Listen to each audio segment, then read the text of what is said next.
Good afternoon. I'm still reporting on the economy from Jekyll Island, Georgia. Will the Republican Party include a call for a return to a gold standard money system in their platform this year? According to the Wall Street Journal, a new gold commission is now being actively considered at the Republican National Convention to sort out how to best implement a return to a gold standard monetary system. I've seen this point in our history coming for the last 20 years, and in my opinion, this would be the final destruction of the United States of America. The real answer to our economic problems is not gold money. Gold money has never worked in the past to enrich we the people. It only works to enrich the banker class. No, the answer to our economic problems is the elimination of two things. 1. Government borrowing.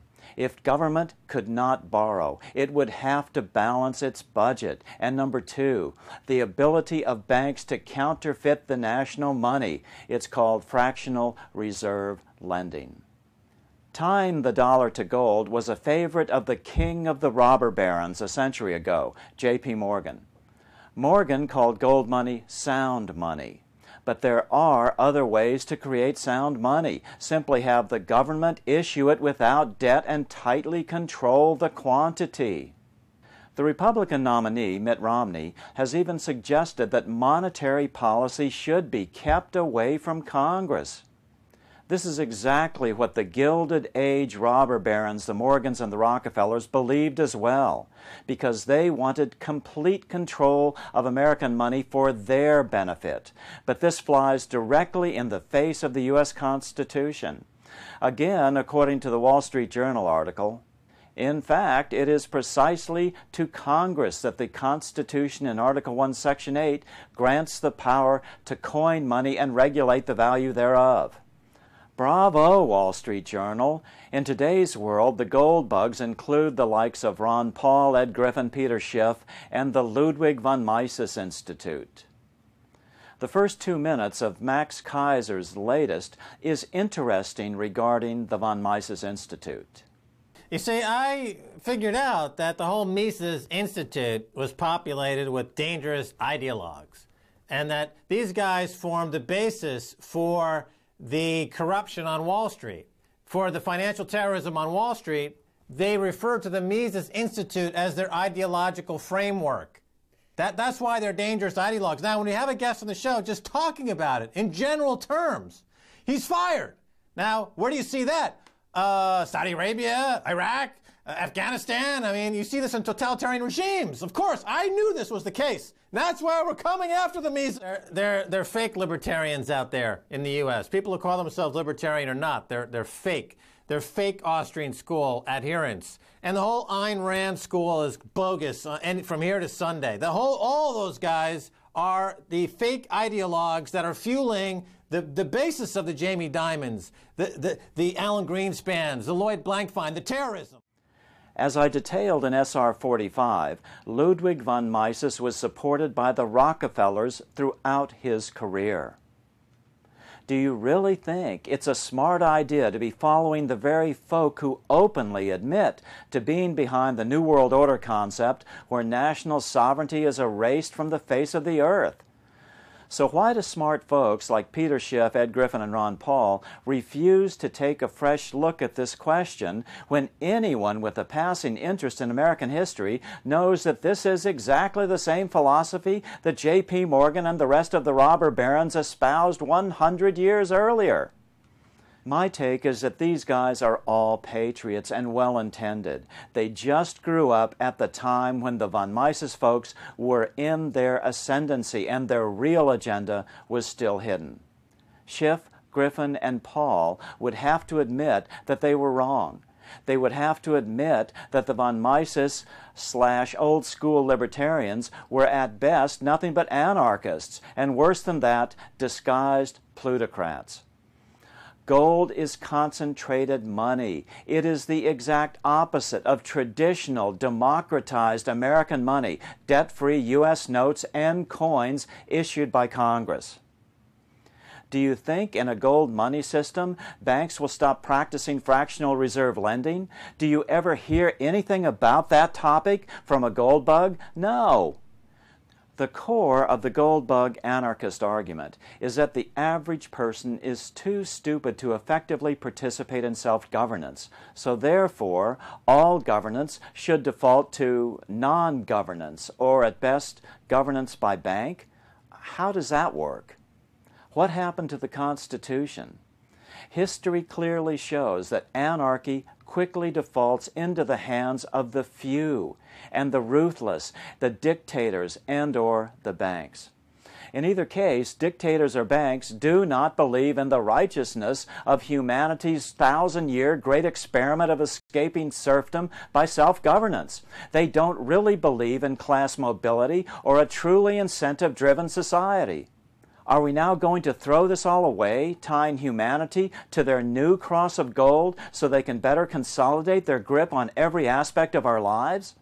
Freedom is a delicate balance between too much governance and too little. What the von Mises folk don't seem to get or deliberately avoid is that serfdom exists at either end of this spectrum. The anarchism professed openly by their hero, Professor Murray Rothbard, does not yield maximal human political freedom. Nature abhors a vacuum. Every anarchy in world history is followed in short order by tyranny and dictatorships. So do I support statism, as some anarchist libertarians have charged? Not at all. I support representative democracy via a constitutional republic. This spreads out power to the greatest extent which is practical. In other words, a pure democracy decentralizes power even more, but has been shown to be ineffective because it inevitably ends up with the voters voting themselves governmental allowances. But even a pure democracy, for example, one where everyone voted on every issue via the internet, would be better than what we have today if you do just one thing: simply made government borrowing illegal. At least that would stop the wild overspending. I'm studying J.P. Morgan and the Rockefellers right now. Morgan constantly supported the gold standard, calling it sound money and honest money. I believe, though I can't prove it yet, that Morgan also considered himself a pirate. Oops, I mean a privateer, which is essentially a pirate doing the bidding of a sovereign nation, in this case, the British Crown and the City of London. Morgan's mission was to pillage America and bring it back to heel, reversing the freedoms we won in 1776. That's why he called all 4 of his yachts the Corsair and painted them black. However, he did stop short of flying the Jolly Roger. For more information on the meaning of Corsair, read this interesting article on a possible Morgan ancestor, Admiral Henry Morgan, Morgan the Pirate. Gold is the ultimate centralization of money power. Yes, it is sound money. The quantity is easily controlled, but controlled by whom? Gold money does not democratize the quantity of money to operate for the benefit of we the people. It centralizes control of money into the hands of those best able to buy up the commodity, serving as the monetary base, the bankers. That way, the bankers are in complete control of whether to lend money out or hoard it, cause economic booms or depressions. Again, it's not what backs the money, it's who controls its quantity. Nothing else really matters. Another factor against returning to gold backing for the U.S. dollar is the likelihood that the U.S. government does not have any good deposit gold, as I detailed in SR 37 Fort Knox and in the History Channel's piece in February 2012.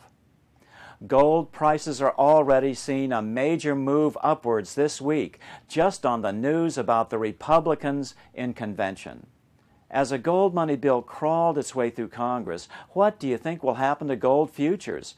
Gold prices will skyrocket, $10,000, even $50,000 per ounce. And then, after the bill passes Congress, what happens when we discover that the U.S. government owns no gold, that Fort Knox is empty? Without money, America would instantly become a third world country. So here's what I believe. I believe that a sovereign money must serve the public interest, or the word sovereignty has no meaning. I believe that gold money cannot serve the public interest. I believe political and financial power should be decentralized to the maximum extent practical. I'm still reporting from Jekyll Island. Good afternoon.